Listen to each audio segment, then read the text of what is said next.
A follow-up now on a News 6 investigation. DNA collected in rape cases sat in evidence for years, but it is finally getting tested, bringing back results. A new state law made it all happen. But now, just weeks after the Florida Department of Law Enforcement confirmed the backlog has finally been cleared, News 6 investigator Adriana Ivashinsky discovered one of the cold cases solved will be headed to trial next month. Adriana? Yes, this is the case involving a woman who visited Ormond Beach 11 years ago and was raped by a stranger during her visit. Now she will face her suspected attacker in court on November 4th.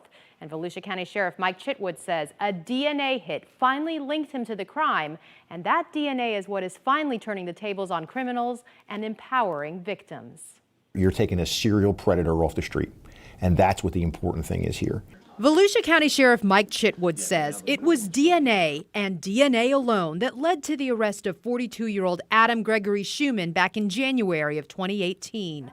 Sheriff Chitwood and others say this case is proof to rape survivors that they will finally get their day in court. She's going to testify for us in November and make sure this guy never gets out of jail. The confidence that justice will be served and that the system is doing everything that they can to protect me is the right message. That is the sentiment of Louis Damiani, who heads the Victim Service Center of Central Florida. He says now that the state has cleared the massive backlog of sexual assault kits, he hopes more survivors come forward to report the crime instead of staying silent. Just the confidence that victims and survivors will have in now being able to come forward knowing that their DNA is going to get tested, it's not going to sit on a shelf somewhere, is valuable. That information is then sent off to a state-approved lab, which then enters a perpetrator's DNA into a national crime database. Last month, the Florida Department of Law Enforcement allowed us into their lab.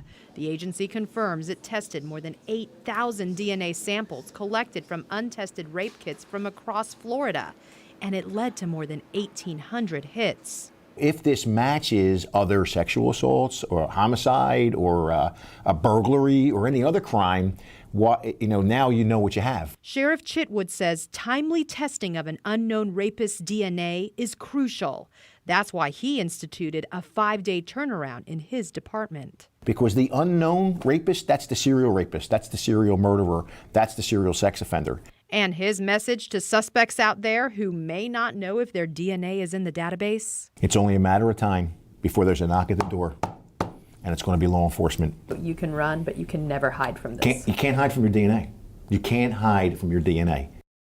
No, you cannot. Now, Damiani tells me just last year they helped a total of 399 rape victims, but he says there are countless more out there who are too afraid to come forward because of the perceived stigma associated. Now, he says their offices have 15 trained nurses and other trained professionals on hand to help them every step of the way, and I will have more on that coming up tonight at 7. I'm Adriana Ivashinsky, getting results, News 6.